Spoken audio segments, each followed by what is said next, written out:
네, 이주원 형제님께서 아주 말씀을 잘 나눠주셨는데 너무 감사가 됩니다. 우리 마가 연약과 실수가 많았던 마가였지만 그 사랑으로 하나님의 사랑으로 그 마가를 다시 일으키시고 또 이렇게 변화시키셔서 그를 사용하시는 그 하나님의 그 은혜와 사랑이 너무 놀랍다 생각을 하게 되고 교회가 그래서 아름다운 것 같아요. 우리가 이런 사랑으로 서로 이렇게 기다려줄 줄 알고 또 세워줄 줄 아는 그러한 참 멋진 공동체를 저희들에게 주신 하나님께 감사가 되었습니다.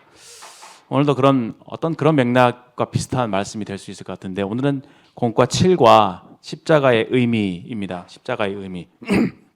십자가예요. 십자가는 그리스도의 기독교의 핵심이죠. 그렇죠? 성경의 핵심 메시지가 이 십자가라고 하는 이 눈에 보이는 이 형상이죠. 이 십자가형, 이 십자가 안에 다 담겨 있어요. 이거 십자가를 제대로 이해해야지 성경을 제대로 이해했다고 할 수 있고, 복음의 그 정중심은 바로 십자가에 있습니다.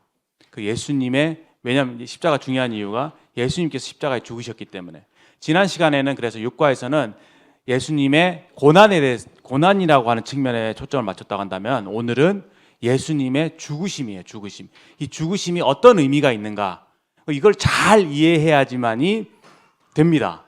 이건 제일 중요한, 아마 성경에서 제일 중요한 부분이기 때문에 오늘 좀 제가 판서까지 해가면서 뭐 많이 판서하는 게 아니라 이 그 십자가에 담겨 있는 의미 그리고 그 개념 이런 것들을 마음에 정확하게 인식하신다면 하나님의 은혜를 더 많이 깨닫게 되실 거라고 생각을 해요. 저도 역시 지금 제가 1990년도 초등학교 6학년 때 구원을 받았는데 지금까지면 몇 년이에요? 많이 지났죠? 근데도 여전히 잘 모르겠어요. 하나님의 사랑, 그 십자가의 의미, 그런 거 질문을 던지잖아요. 지금 다시 나한테 질문을 던지는데, 야, 내가 정말 수박 겉핥기식으로 간과하고 있는 부분이 많구나 하는 생각을 하게 되었습니다. 그래서 어떤 부분인지 조금 제가 말씀을 나누면서 자매들과 교제하길 원합니다. 먼저 말씀부터 보면 좋겠죠. 말씀은 고린도전서 1장입니다.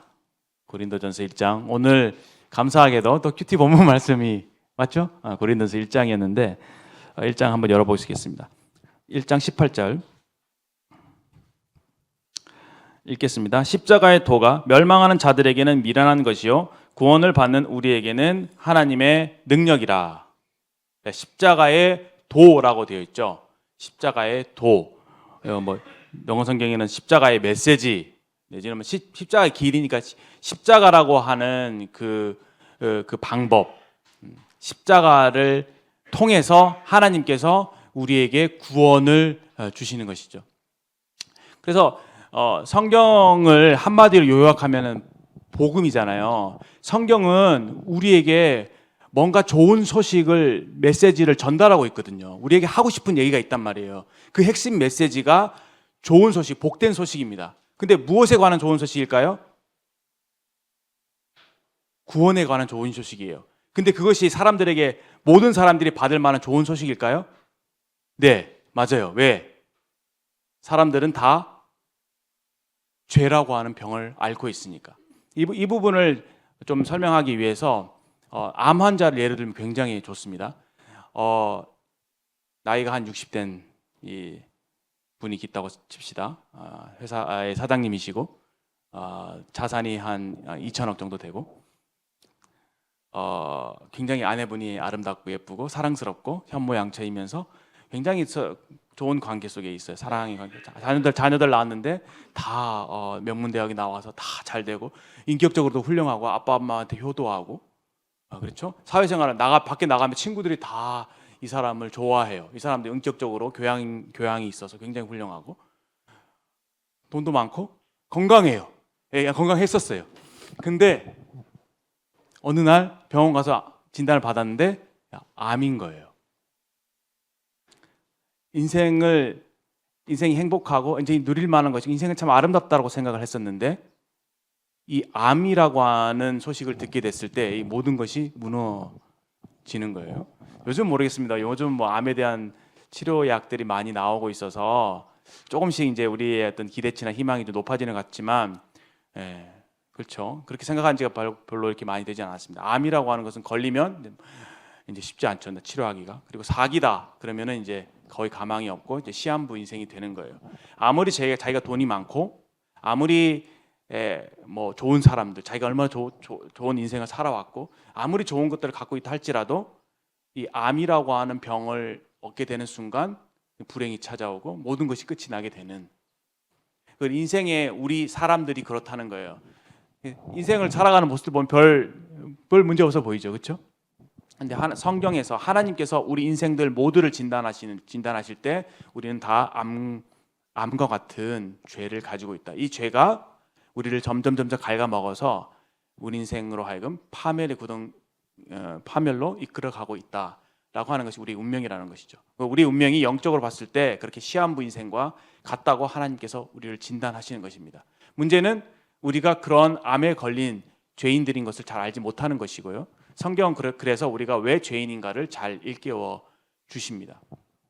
실제로 단언컨대 인생이 당하는 모든 불행, 모든 부정적인 그러한 부정적인 어떤 문제, 당하는 여러 가지 일들, 그런 것들이 다 죄 때문에 말미암은 것이라고도 말할 수가 있어요.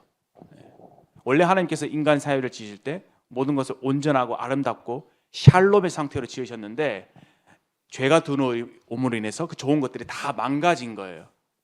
내 마음도 망가지고, 뭐 세상도 망가지고, 만물이 다 망가지게 된 것이죠. 그래서 죄가 얼마나 무서운 것인가라는 것을 아는 것이 굉장히 중요한데, 문제는 뭐냐면 우리가 이 죄의 심각성, 죄의 무서움을 잘 알지 못한다는 데 있어요. 그렇죠? 죄가 얼마나 무서운지. 근데 그래서 이제 구원을 받는 데 있어서 죄가 얼마나 무섭고 내가 얼마나 심각한 죄인인가를 깨달으면 구원받는 것은 굉장히 쉬운 일이라고 하는 것이죠. 그래서 성경은 부단히 인간이 얼마나 심각한 죄인인가를 먼저 얘기를 해줍니다. 그래서 우리 자신을 일깨워주고, 그리고 난 이후에 자, 그런 여러분들에게 희소식이 있습니다. 좋은 소식이 있습니다. 그것은 바로 하나님께서 구원의 길을 여러분들에게 열어주셨다는 것입니다. 여러분들에게 구원을 하나님께서 선물해 주시고자 하십니다. 자, 오십시오. 누구든지 오십시오. 받으십시오. 라고 성경 우리에게 큰 소리로 호소하고 있는 거예요. 그런데 이제 건강한 자에게는 의원이 쓸데없고 병든 자에게 다 쓸데있다고 하는 것처럼, 자신이 암에 걸렸다고 생각하지 않는 사람에게는 암의 특효약이 아무런 소용이 없는 것이죠. 자신이 죄인이라고 생각하지 않는 사람에게는 이 복된 소식, 그 구원의 복음이 전혀 좋은 소식이 될 수 없다라고 하는 것입니다. 잘 아시는 부분이지만 기본적인 것에서 말씀을 드렸어요. 성경은 그래서 우리 인생에 공통적으로 갖고 있는 문제가 이 죄의 문제라고 하는 것이고, 우리에게 주신 좋은 소식은 이 죄의 문제를 해결할 수 있는 방법을 하나님께서 우리에게 제시해 주셨다 라고 하는 것입니다. 그래서 이 십자가가 중요한 거예요. 왜냐하면 십자가를 통해서 하나님께서 우리를 구원하시니까. 십자가는 우리를 구원하는 하나님의 방법이죠. 하나님의 지혜죠. 그래서 오늘 7장에서 십자가의 의미에 대해서 살펴보는 것은 굉장히 중요한 의미가 있다고 생각이 듭니다. 그런데 18절, 아까 본문에서 읽었던 고린도전서 1장 18절의 말씀처럼 이 십자가의 방법이 멸망하는 자들에게는 미련하게 보인대요. 그러나 멸망하는 자들은 구원받지 못한 사람들, 하나님을 거부하는 사람들을 얘기죠. 구원을 받는 우리에게는 하나님의 능력이라. 여러분들 구원받았다고 하는 것은 얼마나 대단한 일인지 모르겠습니다. 우리에게 믿음이 주어졌다고 하는 것은 정말 두고두고 감사해도 모자랄 만큼 정말 하나님의 은혜예요. 내가 어떻게 이 사실을 믿게 됐을까? 사실 밖에서 사람들이, 예수님 모르는 사람들이 하나님 믿지 못하는 것이 어찌 보면 당연한 거예요. 그 인간의 자기 지혜로 하나님께서 제시하시는 지금 우리가 공부하고 있는 이 내용들을 받아들이는 것은 너무 불가능할 정도로 어려운 일이에요. 너무 그 하나님의 지혜와 하나님의 스케일이 커서 그거를 수용한다는 자체 인간으로서는 불가능한 일이에요. 그래서 우리는 성령의 도우심이 필요한 겁니다. 성령께서 도와주실 때 우리 속에 깨달음이고 깨우침이 있고, 깨우침이 있게 될 때 그것이 우리에게 받아들여지게 되는 거죠. 믿음으로. 그때 구원이 일어난다고 저는 생각이 되어져요. 그래서 여러분들 구원 받았다고 하는 것은 정말 하나님의 100% 은혜입니다. 그렇게 생각하시는지 잘 모르겠지만 여러분들 밖에 나가서 친구들, 안 믿는 친구들과 한번 얘기를 해보세요. 네. 많은 경우에 우리가 전도를 잘 하지 못하는 이유는 그 친구들에게서 받는 질문에 대해서 내가 적절하게 대답할 수가 없기 때문일 거라고 생각해요. 내 스스로도 설득이 안 되는 거예요. 그렇죠? 여러분 갖고 있는 믿음에 대해서 설득할 수 있나요? 물론 성경은 우리를 설득하기 위해서 이런 메시지를 준 건 아니에요. 그냥 단순하게 믿음으로 받아들인 자의 것이죠. 그럼에도 불구하고 그 사람들은 모르기 때문에 우리에게 여러 가지 질문들을 해옵니다. 근데 정말 저도 그래요. 어떨 때 자신 없을 때가 많아요. 왜냐하면 논리적으로 설명이 안 되니까. 논리적으로 설명이 안 되는 이것을 내가 받아들였다고 하는 것 자체가 너무 하나님께 감사한 것이죠. 내가 어떻게 예수님 믿게 됐을까? 물론 어릴 때부터 예수님 믿으신 분들은 그냥 자연스럽게 그것이 그냥 흡수 나의 의지와는 좀 무관하게 흡수가 된 것일 수도 있어요. 저도 그랬으니까. 여튼 어떻게든 제가 예수님을 믿었다고 하는 것 자체가 뭐 이런 것 저런 거 다 재보지 않고 따져보지 않고 그냥 자연스럽게 예수님을 받아들였다는 것 자체가 너무 큰 은혜라는 것을 제가 요즘 많이 생각을 하게 됩니다. 나중에 참고 이게 본문 이 7장 앞에 있는 제 첫 페이지에 있는 참고 본문들을 조금 살펴볼 텐데요. 고린도서 1장에 있는 말씀을 좀 더 읽겠습니다. 여기 제가 말씀 읽으면서 형제자매들과 좀 생각해보고 싶은 부분이 있기 때문에 그래요. 보세요. 22절에 보세요. 유대인은 표적을 구하고 헬라인은 지혜를 찾는다. 유대인들은 표적을 구한대요. 표적. 유대인들이 왜 표적을 구할까? 표적을 구하는 심리에는 뭐가 있을까? 좀 궁금하죠? 헬라인들은 지혜를 찾는, 이건 이해가 되죠? 헬라인들은 지혜를 사랑하는 사람들이었어요. 그래서 철학이라는 말이 지혜를 사랑하는 것이란 뜻이죠. 그래서 그 사람들은 지혜를 갈구했어요. 그래서 새로운 지혜로운 얘기를 듣는 걸 좋아했고, 그래서 그리스 철학이 발달했던 것이죠. 그리스 사람들은 지혜를 좋아해요. 근데 유대인들은 표적을 좋아한답니다. 계속 읽겠습니다. 23절. 우리는 십자가에 못 박힌 그리스도를 전하니 유대인들에게는 거리끼는 것이요 이방인에게는 미련한 것이로되 오직 부르심을 받은 자들에게는 유대인이나 헬라인이나 그리스도는 하나님의 능력이요 하나님의 지혜니라. 유대인들의 입장에서 한번 생각을 해볼게요. 유대인들이 왜 표적을 구할까? 잘 모르겠어요. 잘 모르겠는데 조금 생각을 해보면 여기 하나님의 능력이라고 하는 부분이 유대인에게 해당되는 부분이겠죠. 그리고 하나님의 지혜라고 하는 것이 헬라인에게 해당되는 부분이에요. 헬라인들은 지혜를 찾지만 하나님께서 제시하신 하나님의 지혜가 십자가다. 그렇죠? 이해되시죠? 유대인들은 표적을 구하지만 유대인에게 제시된 하나님의 능력은 십자가다라는 것입니다. 그래서 표적은 뭐가 연결돼요? 능력과 연결되죠. 표적, 능력, 지혜. 그렇죠? 그러니까 유대인들이 구했던 것은 능력이에요. 힘. 유대인들은 어떤 습성이 있나요? 유대인들은 율법주의죠. 율법주의는 뭡니까? 굉장히 자기중심적인 거예요. 이 자기중심성이라고 하는 것은 이 인간의 죄의 본성과 굉장히 일치합니다.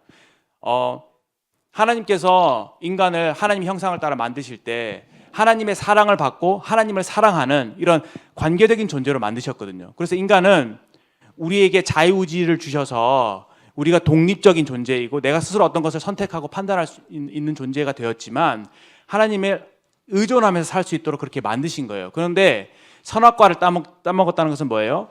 내가 하나님 같이 되려고 하는 거죠. 그리고 탕자의 비유에서 알 수 있듯이 이 인간의 마음속에는 그 원죄라고 하는 것이 뭐냐면은 하나님 저 신경 쓰지 마세요. 저한테 간섭하지 마세요. 제가 하나님 없이 내 마음대로 좀 살아보고 싶어요. 저 타치하지 마세요. 제가 제 인생을 통제하고 싶어요. 라고 하는 그 욕망 알죠? 내가 내 삶의 왕이 되려고 하는 마음. 하나님과 관계없이 하나님께 정말 그 하나님 신경 쓰지 말고 어떤 그 하나님께 굉장히 하나님께 날 구속한다고 생각하는 거예요. 하나님께 매여 있지 말고 나는 좀 자유롭고 싶어요. 내가 내 삶의 주인이 돼 내 마음대로 좀 살고 싶어요. 그럼 가만히 좀 계세요라고 하는 그 마음이에요. 그게 죄의 시작이었다는 거예요. 그게 죄의 뿌리예요. 그래서 어떻게 해요? 하나님께 따먹지 말라는 선악과를 따먹었죠. 그것이 반역이에요. 반역. 하나님께 대한 반역. 하나님은 우리를 관계적인 존재로 우리를 사랑하시기 위해서 함께 하자. 나랑 함께 하자. 함께 살자. 함께 동행하자. 그런 좋은 마음으로 사람을 만드셨고 그렇게 사랑을 하려면 인간에게 자유의지가 있어야 되잖아요. 그래서 하나님이 기대하신 것은 인간의 자유의지로 자발적으로 하나님을 알고 하나님을 사랑하기를 바랬어요. 그런데 그것을 인간이 남용하죠. 그래서 하나님을 대적하는데 그 자유의지를 사용합니다. 그것이 원죄, 원래의 죄였습니다. 그래서 하나님을 떠나니까 어떻게 탕자가 어떻게 돼요? 가서 허랑방탕하게 지내잖아요. 예레미야 2장 13절에 보면 이런 말씀이 2장 17절인가요? 예, 13절, 17절 헷갈리네. 내 백성이 두 가지 악을 행하였나니 곧 생수에 근원된 나를 버린 것과 스스로 웅덩이를 판 것인데 그것은 물을 저축지 못할 터진 웅덩이니라. 인간에게 있어서의 그 첫 번째 죄는요, 생수에 근원된 하나님을 버린 거예요. 그러니까 인간은 하나님과의 관계 속에서 하나님의 사랑을 받고 하나님을 사랑할 때 진정한 만족을 누리도록 지으셨단 말이에요. 근데 인간이 하나님을 떠났어요. 하나님의 사랑을 잃어버렸어요. 그러니까 마음이 어떻게 해요? 공허한 거예요. 우리 영이 공허한 거예요. 비어있단 말이에요. 그러니까 이것을 채우려고 어떻게 해요? 막 웅덩이를 파요. 그래서 돈을 많이 가져보면 행복할까? 그렇죠? 뭐 어떤 쾌락을 추구하면 행복할까? 내가 어떤 높은 지위에 올라가서 권력을 잡으면 행복할까? 내가 내 삶을 어떻게 마음대로 주무를 수 있다면, 통제할 수 있다면 행복할까? 이렇게 생각을 하게 되는 것이죠. 여러분들 돈 많이 벌고 싶으세요? 이 단적인 예로 돈 많이 벌고 싶으세요? 저도 그럴 때가 많아요. 저 돈 좀 많았으면 좋겠어요. 내 마음속에 어떤 마음이 있냐면요, 왜 돈을 많이 벌고 싶어? 하나님한테 구걸 안 해도 되니까. 내가 돈이 많으면 내가 원하는 대로 이렇게 원할 때 막 이렇게 없어서 막 이렇게 조급해지는 그런 상황을 닥치기가 싫은 거죠. 그래서 내가 많이 있으면 내가 이거 사고 싶으면 이거 사면 되는 거고, 이거 하고 싶으면 저렇게 하면 내가 편리해지잖아요. 그렇죠? 내가 내 삶을 돈이 있으면 어느 정도 통제할 수 있다고 생각을 하는 것 같아요. 제게 있어서는 그렇습니다. 여러분도 그렇지 않나요? 그래서 돈이 힘이 있잖아요. 능력이 있죠. 오늘날은 더 그래요. 물질 만능주의. 돈에 힘이 있어요. 그래서 사람들은 돈을 추구해요. 심지어는 돈으로 권력도 살 수 있죠. 또 돈으로 뭘 살 수 있습니까? 사람도 살 수 있어요. 그렇죠? 돈이 있으면 친구도 생겨요. 그렇죠? 돈이 정말 힘이 셉니다. 오늘날은 특히 더.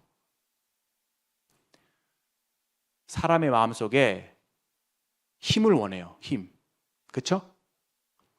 그 힘을 무엇이 가져다 준다고 생각해요? 예, 오늘날은 돈. 그렇죠? 그래서 이 힘으로 내가 내 삶을 통제하고 싶은 것, 내 삶의 주도권을 갖고 싶은 것, 내가 내 삶의 주인이 되고자 하는 그 근본적인 마음이 있다고 하는 거죠. 그래서 유대인들이 능력을 구하는 게 아닌가 생각이 되어져요. 유대인들의 성향을 살펴보면 율법주의죠. 율법주의는 철저하게 자기중심성이에요. 내가 내 힘으로 열심히 선행을 하고 이렇게 쌓아서 하나님의 기준에 이르려고 하는 거예요. 근데 이 자기중심성이라는 게 굉장히 위험해요. 왜 위험하냐? 이거는 인간을 독립시키거든요. 인간과 인간 사이를 갈라놓아요. 그래서 사람을 경쟁하게 만들어요. 이 상태로 놔두면 어떻게 되겠어요? 약육강식, 그렇죠? 제일 힘센 사람만 살아남겠죠.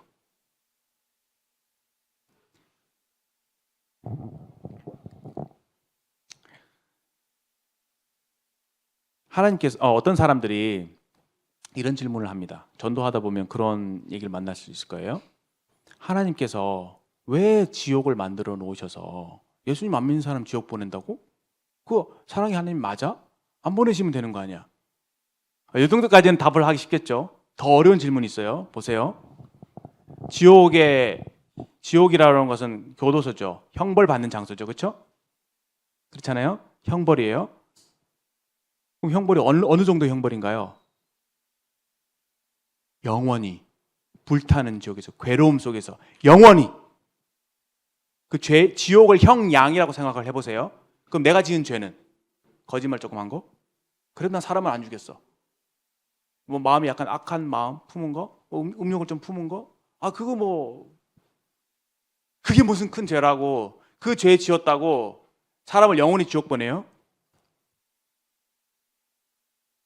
와, 그 하나님 사랑이, 그러니까 이게 공평한가? 이 질문에 대해서 많은 사람들이, 많은 그 변증학자들이 변증을 하려고 노력하는 게 뭐냐면은, 지옥은 성경이 말하는 문자 그대로의 지옥이 아니라 약간 뭐 연옥과 같이 거기서 뭔가 다른 개념이 있을 것이라는 건 계속 그 덧붙여서 여지를 만들어요. 지옥의 그 의미를 굉장히 너무 받아들이기 힘드니까. 그 정직한 크리스찬들은 아직도 저는 이해가 안 돼요. 하나님 왜 부당해요? 왜 인간을, 그래, 믿지 않는 것, 그것도 죄잖아. 그렇죠? 믿지 않는 것에 대해서 그냥 다르게 벌할 수 있는데, 하루 이틀도 아니고 영원히, 내가 만약에 지옥 간다고 생각해봐요. 영원히 하나님이 영원히 불 속에서 지낸다? 영원히 고통받는다?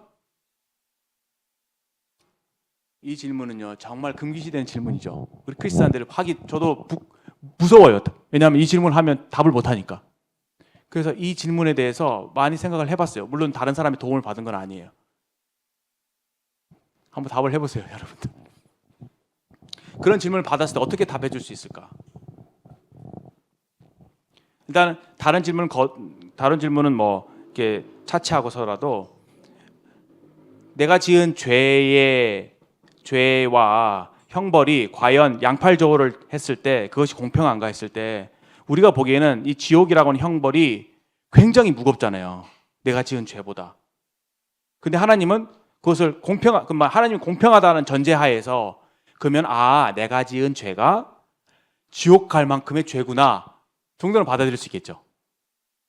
이해되시죠?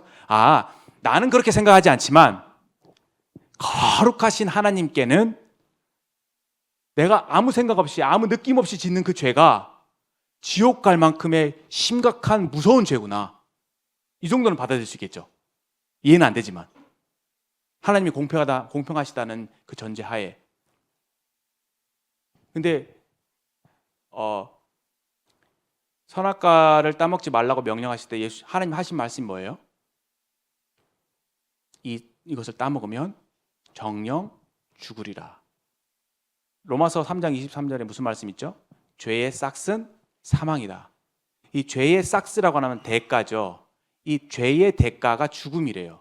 근데 제가 이 싹시라는 말에 대해서 조금 많이 생각을 해봤는데 두 가지 의미가 있는 것 같아요. 첫 번째는 죄의 결과, 죄가 장성한 즉 사망을 낳는다고 했기 때문에 죄는 결국은 사망을 불러온다. 죄의 결과는 사망이다. 이거 한 가지. 두 번째는 이 죄값을 치르려면 그 죄에 마땅한 형벌이 죽음이다. 이 두 가지 정도로 이해가 되는 것 같아요. 성경적인 개념을 봤을 때. 메모 잘 하세요. 저도 다시 반복을 못할 수도 있을 것 같아요. 또 기도해 주세요. 제가 지금 여러분들에게 설명하는 이런 것들이 잘 설명이 될 수 있도록. 두 가지 의미가 있는 것 같아요. 죄의 결과가 죽음이에요. 죽음은 뭐죠? 분리예요. 잘 생각을 해보세요. 어떤 사람이 죄를 지어요. 죄를 짓는데 그 죄에 대해서 교도소를 보내죠. 그렇죠? 그러니까 징역을 살거나 사형을 당하거나, 두 가지 중에 하나잖아요. 심각하면 사형이죠. 그 두 가지의 공통점이 뭐죠? 격리예요. 격리. 그렇죠? 분리예요. 그래서 죄의 결과는 결국은 분리를 가져오는 거구나. 이 부분 이해되시죠? 첫 번째 무엇과의 분리냐면은 하나님과의 분리예요. 그렇죠? 그리고 두 번째는 사람 간의 분리예요. 그렇죠? 죄는 철저하게 분리를 초래합니다. 분리. 그러니까 사망의 핵심이 분리예요. 그래서 지옥이라는 것은 하나님과 영원한 분리예요. 근데 이것이 제가 지옥에 가는 것이 죄에 대해서 피할 수 있는 길을 하나님께서 구원의 길을 열어주셨죠. 그렇죠? 근데 그것을 내가 들었음에도 거부한다면은 그것은 자기 의지로 하나님과 화목하기를 거부하는 것, 하나님과 멀어진 상태를 계속 유지하기를 바라는, 내 스스로 하나님을 거부하는 것이기 때문에 우리는 지옥 가도, 그렇죠, 그 사람에게는 할 말이 없다라고 얘기할 수 있죠. 정당하다고 얘기할 수 있죠. 근데 이것이 얼마나 무서운 것인가 보세요. 지옥이라고 하는 것은 이렇게 정의할 수 있을 것 같아요. 하나님의 선한 것들이 없는 것. 하나님이 지으신 모든 것이 선하대요. 그럼 잘 보세요. 여러분들 앉아 계시죠? 자, 주변을 둘러보세요. 주변에 뭐가 보이나요? 물질 세계가 보이죠? 보이지 않는 물질 세계?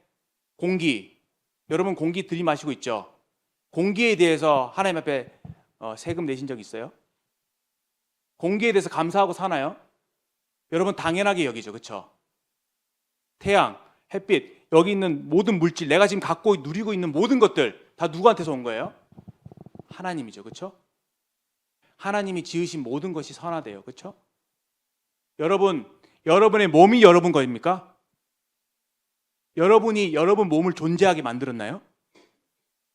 하나님이 주신 거예요. 그렇죠?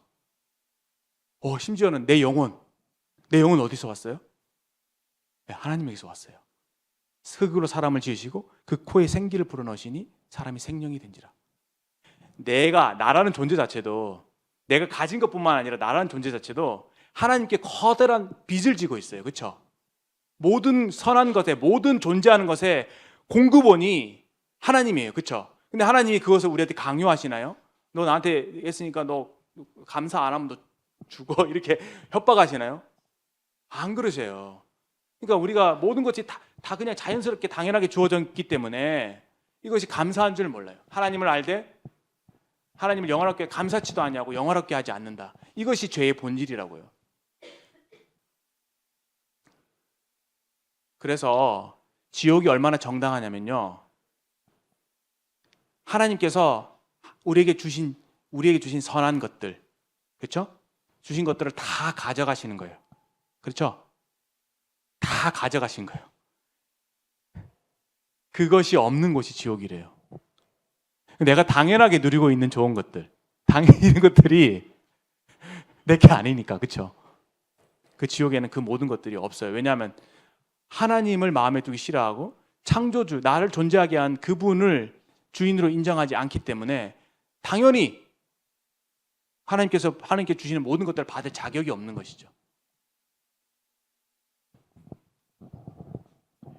그런 의미에서 피조물이 창조주 하나님을 인정하지 않는 것이 얼마나 심각하고 무서운 죄인가를 생각을 하게 돼요. 그리고 그 자체를 떠나서 이 죄 자체가 얼마나 무서운 건가. 하나님과 영원한 분리를 초래하는, 그 선하시고 아름다우시고 그 사랑이신 하나님과 영원히 이별시키는 그 죄가 얼마나 하나님께도 심각한 것이고 우리에게 얼마나 치명적이고 무서운 것인가, 그 생각을 하게 됩니다.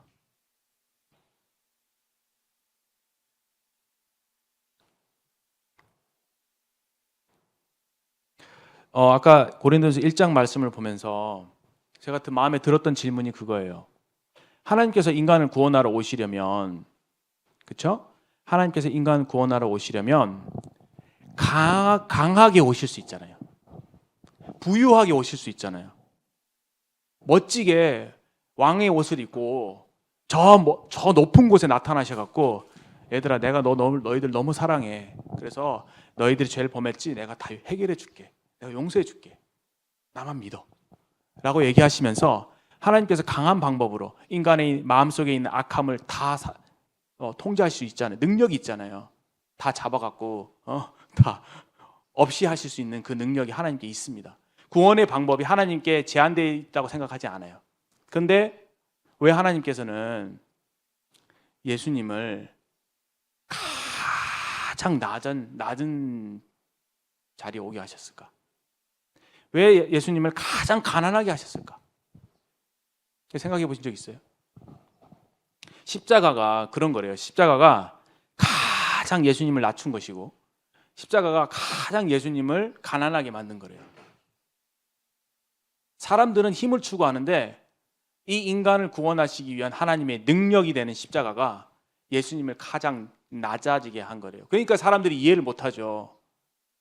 적어도 우리를 구원하려면 우리보다 강해야 되지 않나? 어떻게 우리보다 약해질 수 있나?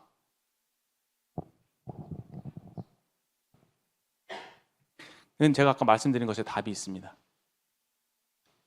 강함은 강함을 이길 수 없는 것 같아요. 왜냐? 서로 강해지려고 힘겨루기 하다 보면은 결국 가장 강한 자만 살아남겠죠. 이 경쟁이 있는 곳에는 죽음만 있어요. 아까 제가 말씀드렸던 분리될 수밖에 없다고. 여러분들 마음속에 그 이기심, 그것이 극도로 차올라서 서로 경쟁하고 싸운다고 생각해 보세요. 완전한 분리가 초래되겠죠. 그리고 다 죽어요. 그렇게 힘겨루게 하고 싸우면요, 다 죽어요. 다 분리될 수밖에 없고 그런 삶 자체가 지옥이죠. 그런데 예수님이 하신 방법은 사랑이에요. 사랑. 이 죄의 반대말이 사랑이에요. 사랑. 하나님의 방법은 사랑의 방법이에요. 근데 사랑의 원리를 하나님이 결코 타협하지 않으셨어요. 그래서 예수님이 낮아지신 거예요. 여러분, 사랑을 하려면 겸손해야 됩니다. 겸손. 제가 집사람하고 살고 있잖아요. 제 마음에 약간이라도 이기심이나 교만이나 이런 게 있으면 절대 사랑할 수 없더라고요. 근데 내 마음을 조금 낮추면, 내 자존심을 조금 낮추면 사랑을 할 수 있겠더라고요. 사랑은 자랑하지 않아요. 사랑은 교만하지 않습니다. 우리 주님이 그런 분이시죠. 하나님에게 있어서 감히 하실 수 없는 것들이 몇 가지가 있어요. 그렇죠? 전능하신 하나님이. 첫 번째는 죄를 지으실 수가 없죠. 이건 하나님의 속성에 반하니까. 하나님은 하나님 다우심을 포기할 수 없습니다. 하나님을 자기를 부인할 수 없고, 하나님은 항상 하나님 다우심에 충실하시죠. 그래서 우리는 이 하나님을 믿을 수가 있는 것입니다.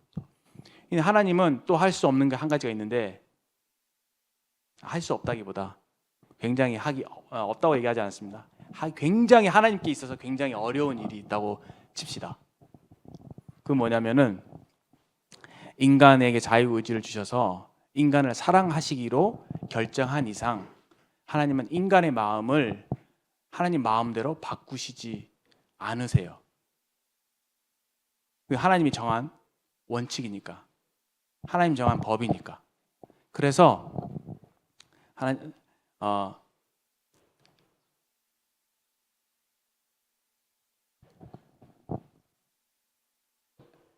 우리가 할 수 있는, 그리스도인들이 할 수 있는 최고의 어떤 능력은 뭐냐면은, 최고의 표적은 뭐냐면은 사람의 마음을 바꾸는 거예요.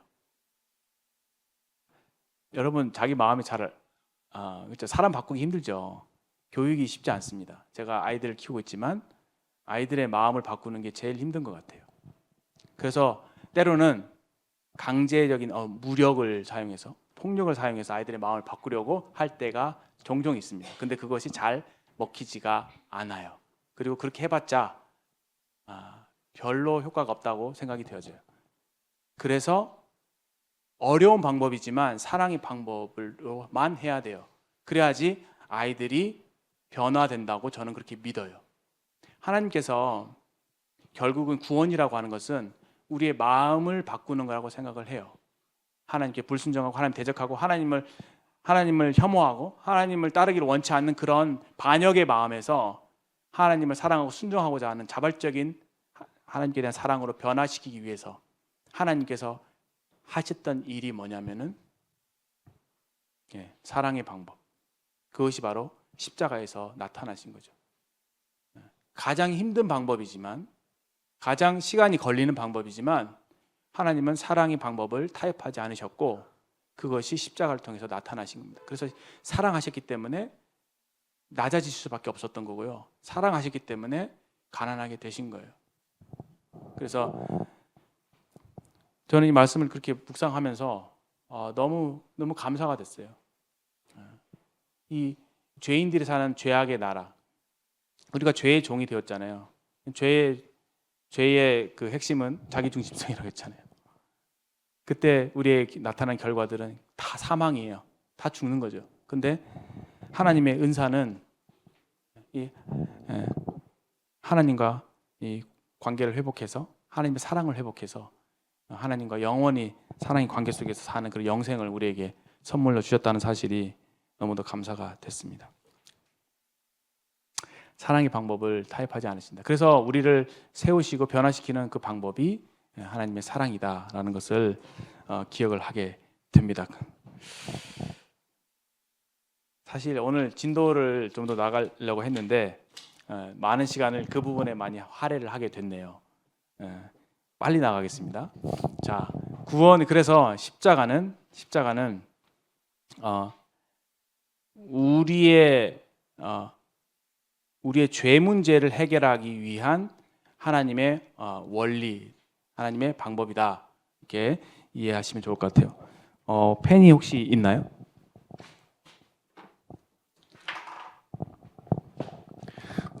그 구원을 하시는 데 있어서 그 구원의 원리가 있습니다. 구원의 뭐 원리라고 할까요? 그래서 오늘 좀 영어 공부를 좀 할게요. 쓸 단어가 8개밖에 안 돼요. 좀 기억하시면 좋아요. 성경에 나와 있는 구원의 원리인데요. 어떤 원리로, 구원이라는 것은 결국은 우리가 죄의 종이잖아요. 그러니까 죄 문제를 어떻게 해결하느냐, 어떤 원리로 해결하느냐라는 것이죠. 그때 성경에서 얘기하고 있는 것은 뭐냐면은 동일시의 원리가 있고요. 그다음에 전가의 원리가 있고요. 그다음에 세 번째는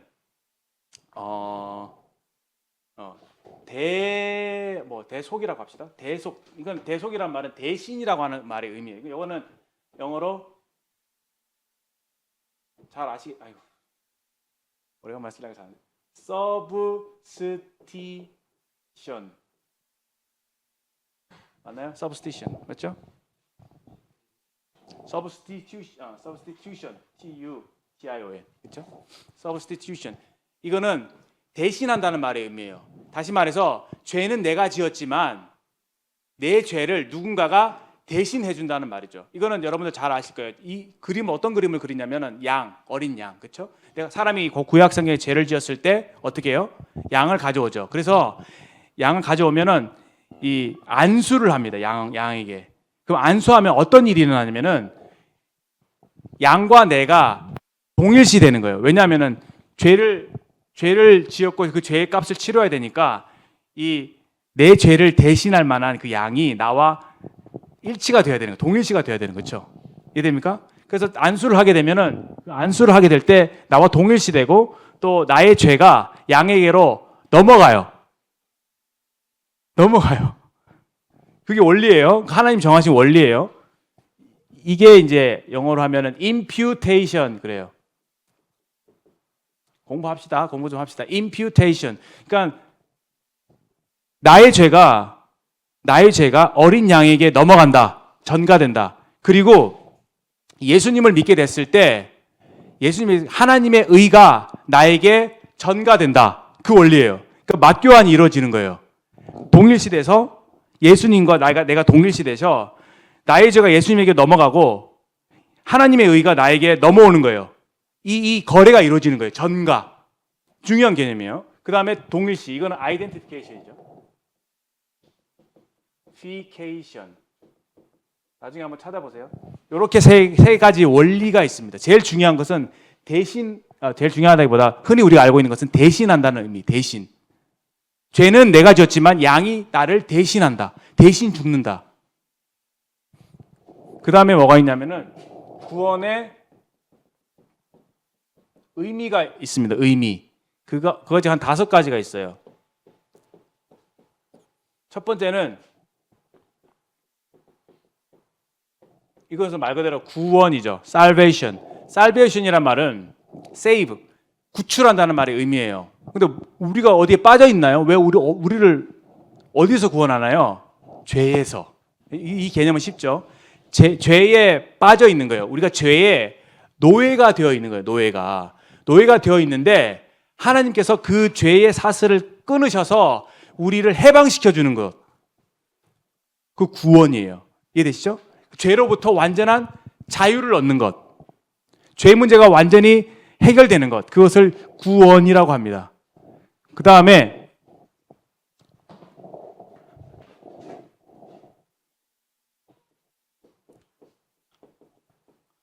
이거는 속량 또는 구속 이렇게 표현하는데, 자, 이 속자가 중요해요. 속자가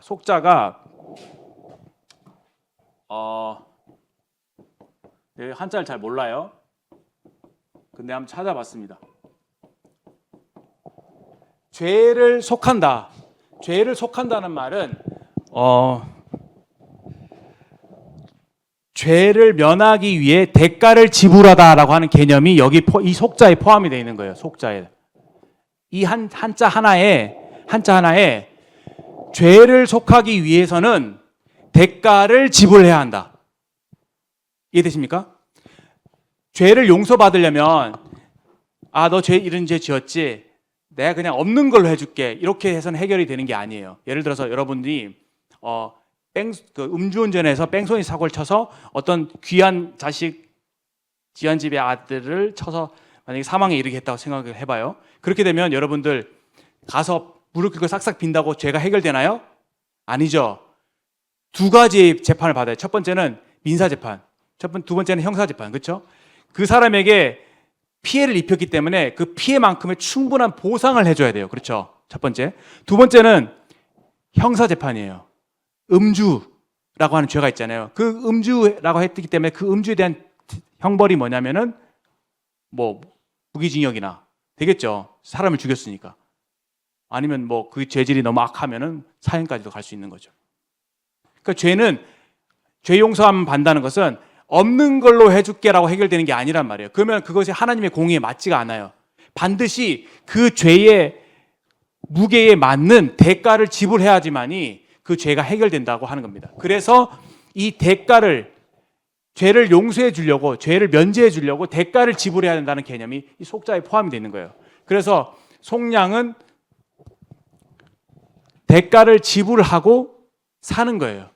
이 말의 원래 의미는 노예를 사기 위해서 돈을 지불하고 노예를 자유케 해준 데에서 유래가 되는 말인데, 이 리딤이라고 하는 것은 다시 되산다. 왜냐하면 우리가 죄로 말미암아 죄에 팔렸어요. 그렇죠? 죄를 지음으로 해서 하나님께서 엄청난 대가를 지불하고 우리를 사셨다라고 하는 개념이 이 redemption이라고 하는 개념이에요. 그러니까 여기에는 산다, 돈을 지불하고 산다라고 하는 개념이 있다고 생각하시면 됩니다. buy back, 그렇죠? buy back. 세 번째는 어떤 개념이냐면, 이건 굉장히 쉬운 개념이죠. 이건 atonement라고 있어요. 이게 구약에 많이 등장하는 속죄예요. 이 속자의 의미죠, 그렇죠? 그러니까 이거는 그냥 죄를 면제받는다는 개념이에요. 속죄라는 것은 죄를 면제받는 것, 죄를 사함 받는 것, 죄를 용서받는 것. 물론 그 안에는 대가를 지불해야 한다고 하는 개념이 포함되어 있죠. 이것은 구약에 양을 잡아서 죄를 용서받는 그 개념을 생각하시면 이 속죄라는 말이 이해가 될 것입니다. 그 다음에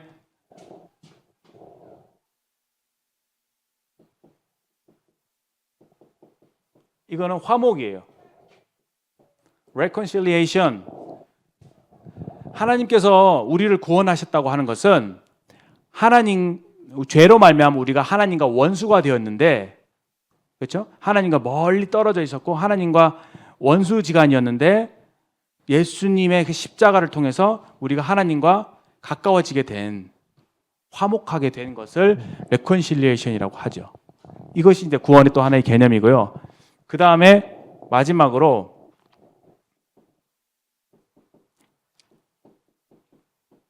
이거는 이 단어는요, 이거는 한국말에 없어요.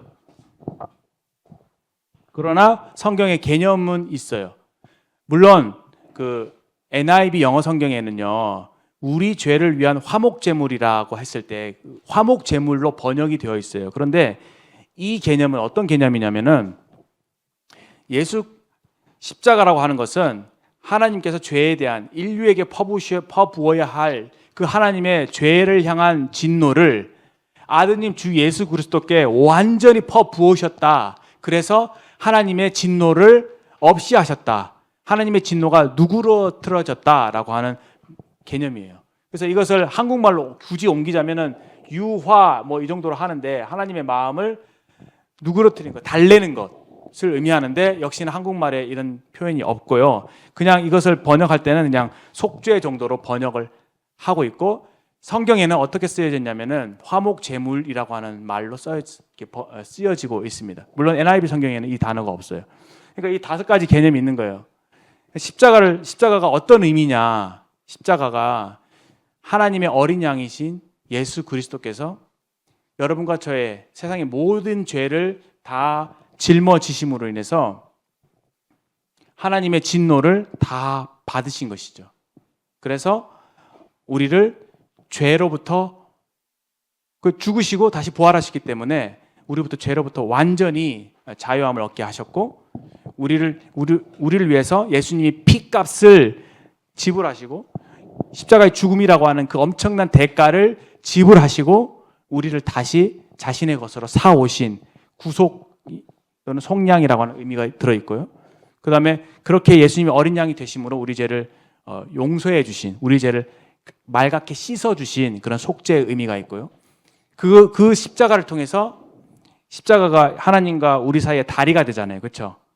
비로소 우리가 하나님과 화목할 수 있는, 하나님께 가까이 나갈 수 있는, 하나님께서 비로소 우리를 품으실 수 있는, 하나님의 관계가 회복될 수 있는 그 엄청난 길을 십자가를 통해서 열어주셨다고 하는 거예요. 그러니까 하나님 편에서 이제 더 이상 우리를 향해서 진노하실 수가 없는 거죠. 왜? 진노가 이미 아들에게 다 부어졌기 때문에. 과거에 제가 이런 경험이 있는데, 형과 제가 싸웠어요. 그러니까 아빠가 참으시다가 엄청 화가 나셨어요. 근데 아빠가 나오시는데, 우와, 그런 표정 제가 본 적이 없어요. 그냥 완전 화가 머리끝까지 났다는 표현 있죠. 그래서 이만한 몽둥이를 들고 나타나셨어요. 근데 제가 너무 무서웠어요. 날 죽일 것 같았거든요. 근데 매를 형부터 맞는 거예요. 근데 우리 형이 맷집이 좀 세거든요. 잘 맞지? 엎드려갖고 엄청 세게 때리는 거예요. 죽을 힘을 다해서 때리시더라고요. 엄청 화가 나셔갖고.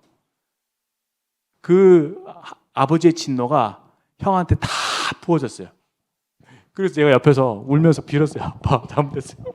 너무 무서워서. 진노가 다 형한테 부어지고 나니까 저를 향해서 아빠가 매를 때릴 수가 없는 거예요. 첫 번째 아들이 너무 불쌍하니까 그 불쌍한 마음이 저한테 여전히 이어져서, 저를 보면 제가 이렇게 눈물 흘리고 이렇게 빌고 있으니까 저를 불쌍히 여겨주시더라고요. 그래서 제가 한 대도 안 맞았어요. 우리 형 때문에. 하나님이 죄를 너무 미워하세요. 그래서 참다가 그거 인간을 향한 진노를 다 그냥 꾹꾹 눌러 담아서 모아놨다가 자기 아들에게 다 그냥 부으신 거예요. 그게 십자가에서 어제 지난 시간에 말씀드렸던 그 고난과 그 죽음의 그 모습이에요. 그래서 그걸 도저히 볼 수가 없으셔서 먹구름으로 가리시잖아요. 안 보시려고. 그렇게 아들을 무참하게 버리셨습니다. 진노를 다 부으셨죠. 왜? 우리를 받으시려고. 그렇게 하지만 하나님의 공의가 만족될 수 있으니까. 그 하나님의 공의를 무시한 채로 나 없는 걸 해줄게 이러면 하나님은 하나님다우심을 더 이상 거부하시는 거니까. 그래서 하나님의 공의도 만족이 되고 우리를 향한 뜨거운 그 하나님의 사랑이 온전하게 드러난 그것이 바로 십자가라는 것. 공의와 사랑의 완벽한 조화와 균형, 그것이 십자가를 통해서 드러난 것입니다.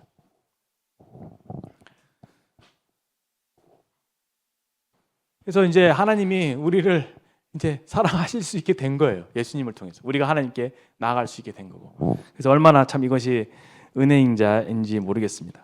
근데 이것이, 자 이제 보세요. 이것이 그냥 하나님께서 사후 약방문으로 인간이 죄를 보면 어떻게 하지 하다가 그냥 부랴부랴 만들어내고 고안해내신 것이 아니라 오래 영원 전부터 하나님께서 미리 아신 바에 따라서 계획하신 것이다. 죄송합니다. 시간 관계상 제가 본문에 있는 말씀들은 찾지 않을게요. 그냥 성경에 있는 그 참고문을 그 구절들을 좀 마음에 생각하시고 들어주시면 되겠습니다. 그런 것이 아니라 미리 첫 번째 계획된 것이다. 여러분과 저의 구원은 미리 하나님께서 이 방법을 영원전부터 계획하신 것이다. 계획에 따라서 예수님 십자가 오신 거예요. 그러니까 실수로 유대인들이 예수님을 죽인 게 아니라 그 모든 것들이 하나님께서 이미 계획하신 것이었다. 첫 번째, 그것은 계획이에요. 복음이라고 하는 것은 첫 번째 계획입니다. 하나님의 계획. 두 번째는 뭐냐면은, 이것은 제가 이제 어떤 그 미국의 유명한 목사님께서 정리하신 부분을 좀 생각하면서 여러분들에게 소개하고자 하는 거예요. 첫 번째, 이 복음이라고 하는 것은 하나님이 계획하신 것이다. 두 번째, 이것은 첫 번째 사건이에요. 사건. 예수님의 십자가는요, 역사 2000년 전이라고 어떤 한 역사 시점에 일어났던 실제로 있었던 사건이라고요. 두 번째, 그렇죠? 세 번째는 뭐냐면은 이것을 통해서 이루어진 일이 있어요. 성취된 것이 있어요. 그것이 뭐냐? 하나님의 공의가 성취가 됐죠. 우리를 향한 하나님의 사랑이 완전히 되었죠. 그렇죠? 제가 말씀드린 것처럼 우리의 죄값이 다 치러졌죠. 그래서 예수님이 십자가 위에서 다 이뤘다라고 말씀하셨잖아요. 십자가가 그래서 우리를 위해서 하나님께서 이루신 일을 말하고 있습니다. 그 다음에 네 번째는 뭐냐면은 이제 복음이 이제 우리에게 뭘 얘기하고 있냐면은 예수님이 하신 그 일이 사건이 우리에게 말하고 있는 거야. 말을 거는 거야. 우리에게 야, 너랑 무슨 상관이야? 2023년을 살고 있는 너하고는 이게 무슨 상관이야? 유대인들이 예수님을 십자가에 죽인 것이 너가 죽였니? 우리에게 호소하는 거예요. 너랑 무슨 상관이야? 예수님이 왜 죽었어? 이렇게 우리에게 묻는 거예요. 근데 그것을 보고 예수님이 인류를 위해서 죽으셨어. 예수님이 우리를 위해서 죽으셨어. 라고 말하는 그런 순간에서부터 아, 예수님이 그 십자가 나를 위한 거구나. 내가 죄인이구나. 내 죄 때문에 주님 저렇게 죽으셨구나. 를 깨닫고 그거를 그렇게 내 것으로 받아들이는 그 순간 이게 적용이죠. 이게 성령이 하시는 일이에요. 그냥 카드라. 그런 일이 있었더라. 그 예수라고 하는 어떤 인물이 인류를 위해서 죽었다고 하더라.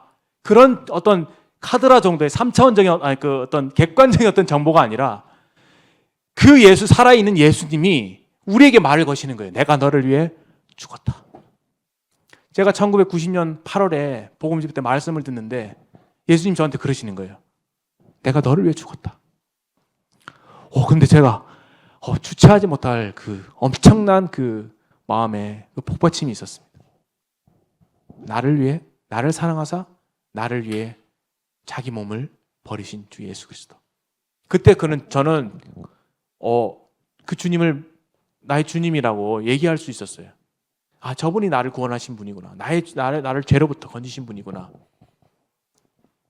이렇게 내 개인의 주님으로 받아들이고 믿게 된 것입니다. 이게 중요한 거예요. 어플리케이션, 적용. 이것이 성령으로 말미암아 이루어지는 일이에요. 그럴 때 우리 개개인의 구원이 이루어지는 것이라고 말할 수 있을 것입니다. 그리고 마지막에 이 복음이 하는 최종적인 목적이 뭐냐면요. 우리를 어디로 안내하냐면은 하나님께로 안내해요. 우리 인간을 만드신 목적이 하나님 형상대로 지은 목적이 하나님을 알고 하나님을 사랑하도록 하나님의 사랑을 받고 우리를 온전한 만족이 되어서 하나님을 사랑하고 하나님을 예배하도록 우리를 지으신 거예요. 그게 원래 계획이에요. 그래서 이 구원이라는 것은 그 하나님의 원래 계획을 회복하는 것인데 결국 구원받은 우리가 나아가야 될 궁극적인 방향은 하나님이에요. 다섯 번째로 하나님. 그 하나님과의 관계를 회복하고 하나님을 사랑하게 되는 것. 그리고 그 하나님의 자녀로서 하나님을 예배하는 데까지 나아가는 하나님께로 나아가는 하나님의 품에 안기는 그분의 사랑 안에서 만족을 얻는 그것이 십자가가 우리에게 호소하고 있는 바입니다. 그것이 십자가에서 예수님께서 우리를 위해 죽으신 이유입니다. 다섯 가지를 기억해 주시면 좋겠습니다. 예, 시간 관계상 여기까지 하겠습니다. 다 제대로 잘 설명했는지 모르겠어요. 사실 이렇게 제가 너무 장황하게 말씀을 드린 것 같은데 어떤 분이 저한테 이렇게 질문을 하더라고요. 하나님 정말 우리를 사랑한 게 맞느냐? 친구랑 어떤 믿지 않는 친구가 자기한테 질문을 하는데 하나님 정말 우리 사랑하신 게 맞고 맞느냐 그 질문하고 뭐 하나님의 공의와 사랑에 대해서 이 사람이 의심한다. 하나님 사랑 의심한다. 그래서 저한테 질문하는 거예요. 그래서 제가 생각하기에 어떻게 하면 하나님의 사랑이 하나님이 우리를 사랑하셨다는 것을 증명해서 보여줄까 이게 막 고민을 하다가 성경을 여러 군데 찾아보니까 제가 오늘 말씀드린 이런 부분들이 좀 생각이 계속 나서 여러분들과 이렇게 나누었습니다. 그 이 십자가의 의미, 이 구원의 그 큰 구원이라고 했잖아요. 이 구원이 얼마나 대단하고 위대한 것인지 제가 만분의 일도 잘 깨닫지 못하고 있는 것 같아요. 우리의 과제입니다. 하늘나라에 가게 되면 아마 기절하게 될 거예요. 내가 받은 구원이 이렇게 엄청난 것이었나? 하나님의 사랑이 은혜가 이렇게 큰 것이었나? 주님이 날 이만큼 사랑하셨나? 이걸 알게 되실 때 비로소 온전한 사랑과 온전한 기쁨으로 하나님을 예배하게 될 것이라고 믿습니다. 그러기 전까지 우리가 예배 시간마다 더 하나님을 깊이 또 십자가를 깊이 묵상하시고 주님께 나아가게 되시길 바랍니다. 기도하고 마치겠습니다. 하나님 아버지 참으로 감사합니다. 저희 이 작은 마음으로 또 작은 머리로 어떻게 하나님의 큰 구원을 그 십자가의 의미를 다 깨달을 수 있겠습니까? 다만 감사하는 것은 저희들이 다 이해하지 못할지라도 이 고마우신 주님을 믿을 수 있게 해주셔서 감사합니다. 다른 여러 성경 지식들에 대해서 그것이 참 저의 것이라고 제가 감히 말씀드릴 수는 없지만 한 가지 말씀드릴 수 있는 것은 나를 위해 나를 사랑하사 나를 위해 십자가에 자기 몸을 버리신 그 고마우신 예수님은 저희들이 믿는다고 확실하게 고백할 수 있습니다. 주님은 우리의 주님이시며 우리의 전부가 되십니다. 이 고마우신 주님을 아낌없이 허락해 주신 아버지께 감사를 드리옵고 우리 마음속에 이 십자가의 의미가 더 크게 더 깊게 새겨지게 해주셔서 우리의 삶의 중심이 주님의 십자가가 되게 해주시기를 구합니다. 이런 주님을 잘 알고 또 우리만 알 것이 아니라 주변에 이를 알지 못하는 자들에게 주님의 십자가를 전하고 주님의 사랑을 나누는 그런 복된 청년들이 되도록 주님 저희들을 이끌어 주시기를 구합니다. 감사를 드리며 예수님의 귀하신 이름으로 기도합니다. 아멘.